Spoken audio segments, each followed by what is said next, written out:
right, it's 7 o'clock, so why don't we call the May 19th, 2022 Economic Development Commission meeting to order. Roll call, starting on the left. April Paloma. June Gagnon. Mary Ann Chinati. Paul Smith. Katie O'Neill. Okay. Approval of minutes. Has everyone had a chance to review the minutes from March? And if so, do we have a motion? I'll make a motion to approve the minutes As presented? as presented. Thank you. Second? I'll second. All those in favor? Aye. Opposed? Motion carries. Thank you. Public participation? None? Okay. Reports. Shepherd Hill sidewalks. We had our public informational meeting on 24th of last month, and it was very minimal attendance. There were like two members of the public there, but it was a very good presentation. And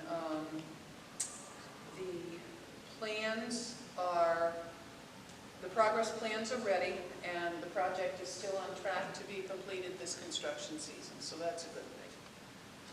Regarding Lathrop Road sidewalks, we are still waiting for DOT comments to come back on the 30% plans.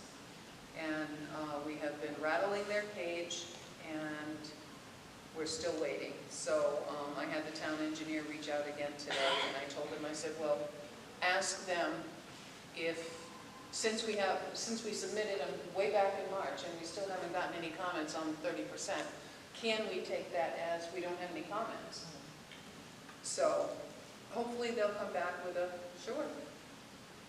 Interroyal Brownfield assessment. Phase 1 public informational meeting was held on the 28th of last month.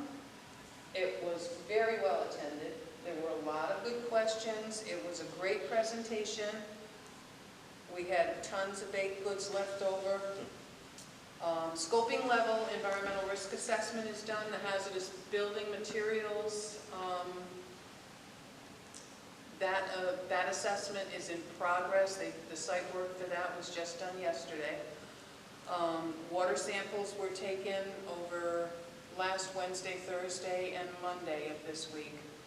And results of all those tests will determine the next steps. We do have a draft copy right now of the scoping level environmental risk assessment, and the consultant will be making final edits to that. And we have a final document of the Phase 1 environmental site assessment. So once the test results come back from the samples that have been taken, then we'll figure out where we need to go from here. And that's the only updates I have. Old business, American Rescue Plan, I have nothing. Recognition of existing businesses.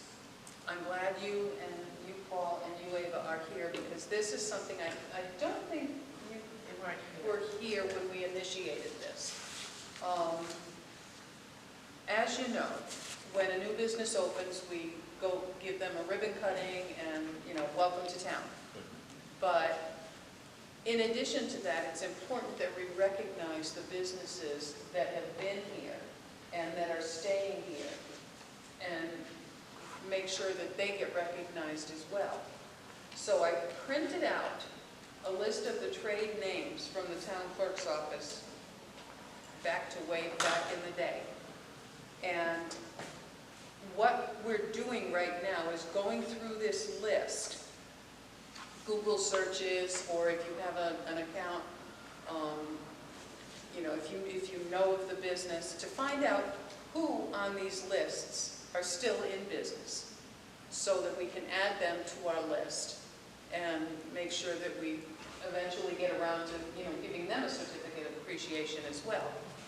So June got her list, I have mine, Adrian has his, and you can have one, Paul and Ava. And now we only have, and Katie has been working diligently on a list. Now, it is not an easy, quick thing. And with everybody else's, with what everybody else has on their plate, it's not something that, unfortunately, we can have done next week. But if we don't work on it, it'll never get done. So work on it when you can. And Katie had an excellent suggestion today. She said to ask the assessor if maybe she has a list of all the current businesses. So I emailed Mary Ellen, and she emailed me back the current personal property list, which, It's online, pardon me? isn't it online? I do Or not something, know. oh, I don't know. yeah. It's not as easy to read as this is, but I do have that now. So if you would like me to email you that, if you'd rather work with that, I can break that up as well, because again, that's umpteen pages too. So if you would rather work from that. I can see some right here that are no longer in business. Yeah, and if that be the case, just, X amount. But I mean, a lot of them, I mean, we're going back to like the Oh, yeah. 50s, 40s and Yeah. 50s, so obviously a lot of them are no longer in business. But up until I got that list from Mary Ellen, this is what we have. So if you want me to get you a copy of a section of the personal property list, I can email it to you. If Yes. you want to work with this, you can work with this. So this is just a section of what I have. Oh, yeah. Yeah. There's a couple of databases. There's 7, there's 8 of these. There are a couple of databases online. There's a tax, I don't know if that helps, tax. Yeah, whatever can help you find out whether or not a business is in existence right now. And property, Yeah, ownership. okay, so that is in progress, and the help is appreciated. New business. I don't have anything for new business, and we have no executive session. Correspondence, y'all got the trade name listing updated to the 12th of this month. On the table, I just Xeroxed the front of it, is Villa Maria has had a renovation. They're having a ribbon cutting ceremony Monday, June 6th from 4 to 6. If you would like to go, they would like RSVP, so let me know and I'll RSVP as a group. 4 to 6, cocktails and hors d'oeuvres will be served. So let me know if you want to go. I am leaving on vacation next Friday for a week, so let me know before then. Okay? And I have nothing else. So can we have a motion to adjourn? So moved. Second? I'll second. All those in favor? Aye. Opposed? Motion carries. Thank you, everybody.